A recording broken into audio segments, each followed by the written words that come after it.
Alright everyone, welcome back to another video. Last time, we left off with the Australian and American flyers. Attacked Japanese shipping. We're now on to the progress of the war in the Pacific after 3 months. So we get this huge map. Look at this. It's a fancy map. Now, unlike most maps, don't worry guys, New Zealand is right here. There's a lot of maps that do not show New Zealand, but at least this one does. I would hope so, seeing as how it's talking about the Pacific Theater. Yeah. Pacific Theater of War. This map shows the progress. I'll just keep showing you the map. Shows the progress of the war in the Pacific from the outbreak of hostilities to the Japanese occupation of the Andam Islands on March 23rd, 1942. During that time, the whole of Malaya had been overrun. Borneo, Java, Sumatra, and Celebes had been occupied, and fighting was in progress in New Guinea, where Japanese landings had taken place after the enemy occupation of the adjoining islands of New Britain and New Ireland. American and Filipino forces in the Philippines were still resisting the enemy, who had gained control of the greater part of the island. The U.S. naval bases at Guam and Wake had fallen early in the campaign. On the Burmese front, British forces were retreating before a numerically superior enemy in the direction of Malaya. Not Malaya. Mandalia. Japan's entry cut the supply route to Russia. So here we can see Panama to Sydney. Here we see, because that's like New York shipping goes all the way and down to New Zealand, or it hits a few other places along the way. The Oparu, and then New Zealand, and Auckland, and then hits Sydney, and goes back up and to San Francisco. We have people leaving from San Francisco going down to Sydney, but they're hitting Auckland first. So this is just another line going down, hitting them, and going back up. Then we have this northern force, which is going across. So there are actually some. There's actually some islands kind of missing here. No, there they are.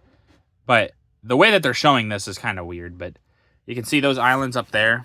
I'm trying to get a better angle. The Aleutian Islands. The Aleutian Islands, they kind of get sort of invaded by the Japanese. It's not a super big. Nothing really happens with it very much. But yeah, and then this is the Japanese mandate. These, you can see most of the islands that were Japanese or fall into the Japanese, but there's Wake Island, there's Guam, there's Bonin, but that's not in there. But Caroline, Yap, Pelwell Islands, Ponop, Marshall Islands. Let me see. The British Mandate, the Solomon Islands, and all them. You can see how close they really were to Australia. New Guinea. Yeah, and you can see all of that. This is a good map to actually look at. It's very detailed and helps show you just how much the Japanese had taken in the Pacific Theater. Lubeck bombed March 28th to 29th, 1942. On the night of March 28th, a strong force of heavy bombers gave the Baltic port of Lubeck, 35 miles north of Hamburg, one of the heaviest bombing experienced by any German city so far. This port handles nearly all traffic between Germany and Sweden, and Large imports of iron ore and other raw materials passed through it on their way to feed Germany's war industries. In addition, it was being used for the dispatch of military stores to Finland and to the German armies on the northern front, as well as to the armies of occupation in Norway. The fact that it was also an important center of U-boat construction and a training depot for submarine crews made it an extremely desirable target for the RAF's attention. The attack was pressed home with great determination, and soon after it began, fires could be seen dotted all over the city. These rapidly spread until it looked as if there was only one huge fire. Very heavy damage was done, and it was estimated that about 1,500 houses were destroyed, mostly by fire. These photographs below, right here actually, that is what I'll try to show you. The photographs below show a section of the city stretching over 1,500 yards. In this area the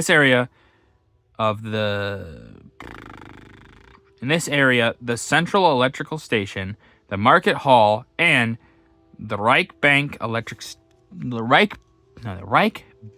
were all completely gutted. And in close inspection, the pictures show that there were scarcely a building in the whole area that retained its roof. The picture on the left shows the chaos caused by bombs in Breitstrasse. So yeah, you can see here, so as you look closely, yeah, it's super heavily damaged down there. Lots of the buildings don't even have roofs anymore. You can see, and you can tell that obviously by the little shadow that these are showing. But yeah, look at the destruction of this city. Awful. Yeah, and civilians, once again, probably lots of them died, which, just like with the British cities, is awful. Civilians are suffering horribly, and you could say, well, they are willing participants, but not necessarily. Just because someone lives in a country doesn't mean that they control the country. The government does, kind of, sort of. It should be the people, but even if it is the people, one person doesn't change the opinion of many.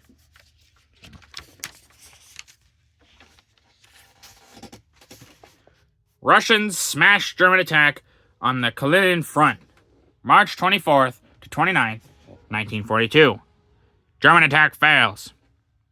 On March 24th, the Germans launched the biggest attack on the Kalinin front since the Battle of Moscow.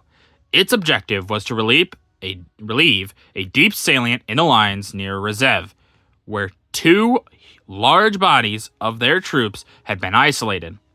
For this purpose, they employed 3 divisions and a large number of tanks and aircraft, but after 5 days fighting, they were obliged to call the attack off, having lost 2,500 men and killed alone. Meanwhile, near Staraya Russa, the Germans were still trying desperately to relieve their 16th Army, which had now been reduced by almost half. That's what I meant. On the Leningrad front, the Red Army was trying hard to free the encircled city before the thaw cut the supply line across the ice of Lake Ladoga. While in the Ukraine, they had reached the suburbs of Stalino, where they had lost on October 20th. And were fighting desperately to regain possession of the town.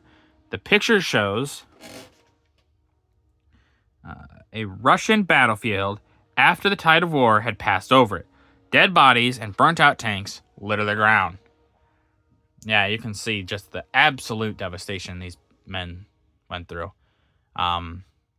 Yeah, this is really bad for the Germans. A lot of this you can see.